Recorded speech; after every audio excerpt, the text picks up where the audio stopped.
Welcome back to NurseEdScholar. So today I've decided to kind of do a mini series on respiratory disorders, starting with asthma. And so I'm here to kind of simplify it to make your learning a little faster. Uh, kind of let's just kind of say, asthma. It is a condition that you'll have to know both for exams and with real life patient care. So I'm gonna go over the pathophysiology and nursing care during this video. So I really hope that it helps. Um, so I have my notes as usual. So asthma. Asthma is a chronic inflammatory condition. Um, it's a disorder of the airways. Okay. So it causes episodes of wheezing, breathlessness, chest tightness, coughing, especially at night or early in the morning. So here's the key. In asthma, the airways become inflamed and hyperresponsive. And this will lead to bronchoconstriction, mucosal swelling, and excess mucus production. And understand that all three, bronchoconstriction, mucosal swelling, and excessive mucus production, will narrow the airways, making it difficult for your patient to breathe. Okay? So understand it's bronchoconstriction, mucosal swelling, and excess mucus production because in asthma, the airways become inflamed and hyperresponsive. All right, so remember that. Um, Now you're wondering what actually triggers asthma. Some of the most common culprits would be allergens like dust, mites, pollen, pet dander, so pet hairs, um, cold air, smoke. So being around people who smoke, or if you're working in an industry that puts off a lot of environmental smoke, exercise, and stress. So when the body's triggered, the immune system overreacts, and the smooth muscles around the airways tighten, swelling increases, and mucus clogs the passages. So, kind of like what I just talked about. So, that's why patients feel like they're breathing through a straw. It's just so difficult for them to breathe in that air. And so, I'm going to say it again. So, when you're looking at pathophysiology with asthma, the patient will, because of the inflammation and the hyper response, it's bronchoconstriction, mucosal edema, mucus production. And like I said, this will lead to decreased airflow.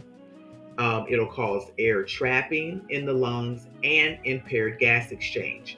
So when they're talking about, airway and then they talk about pH, that's why. So you'll have impaired gas exchange and that'll go with your pH. Um, so when you're in the hospital, how does the patient, present itself? How do they present when you see them in the hospital or in the clinic? So a lot of the times they'll have wheezing, which we talked about, shortness of breath or dyspnea, chest tightness, and coughing. Now during a severe attack, breath sounds may actually be diminished because so little air is moving in and out on auscultation. You'll hear this. And like I said, you'll hear the wheezing. You'll hear diminished breath sounds, or you may hear no breath sounds, which is that should let you know this patient is not moving air at all. Um, Now, sometimes what will happen is a person will listen and the person is having a severe attack. They listen, they're like, I don't hear any breath sounds anywhere. And then they start breathing treatment. So this will be more or less in the ER. Sometimes it may happen in the clinic. And then you'll start hearing wheezing because the albuterol will cause the airways to open some, because it's a bronchodilator, and then you'll start hearing wheezing. So that's actually a good sign in that instance. So those are things that you really have to think about. Um, but okay, the patient comes in, that's how they'll present. And so After you'll quickly assess a person. You'll quickly try to take some history if you can, do a quick physical exam, look at their symptoms, maybe try to give them, try to do some kind of test. But if the person is truly having a severe asthma attack, you don't have time for any of that because every second counts with your patient. But if you're not dealing with a patient in an acute episode and the person is coming in with a history, a history of asthma, you may see the doctor prescribe pulmonary function test, spirometry test, which helps measure the airflow obstruction. So a spirometry test or those pulmonary function tests will let the doctor know how much air a person can inhale and exhale. It'll show if there's any kind of airway obstruction. Another tool would be a peak flow meter. So it's peak expiratory flow rate. That's what they're looking at. So you'll see patients blow into a meter to measure how quickly they can exhale. Now, sometimes they'll try to use this to monitor the severity of the person's asthma. And of course, we all know we're going to have to monitor oxygen saturation and observe the patient to see their respiratory status.